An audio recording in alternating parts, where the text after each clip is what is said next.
โกกี้กันยังครับนี่หลังจากพายุปลาบึกผ่านไปแล้วนี่คือ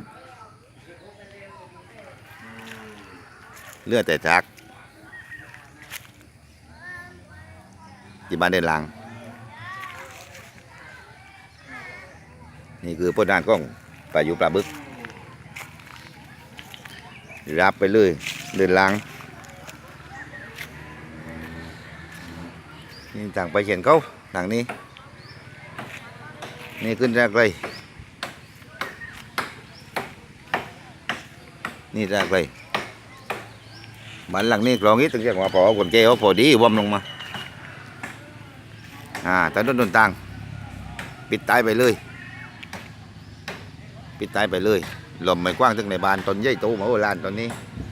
ช่วงกุนอุบจ้ามกุนอุบปิดตายด้น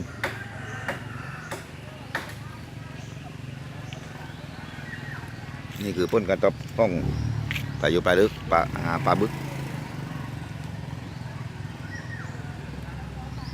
เดินหลังอันตรายว่าเปื่อนครับเพื่อนน่ากลัว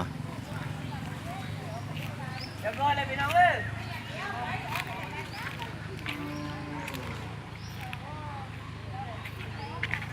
มาเล็บล้านขึ้นโตเลยครับล้านขึ้นโตนี่ตอนนี้ที่เรามันได้ประปานบุญเอี่ยวต่อ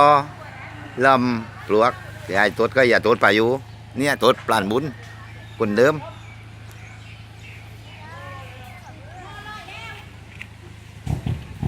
ถ้าเห็นเขาอย่างพิษนะครับตอนหมายกว้างรุ่นในตอนนี้ลงไม่ได้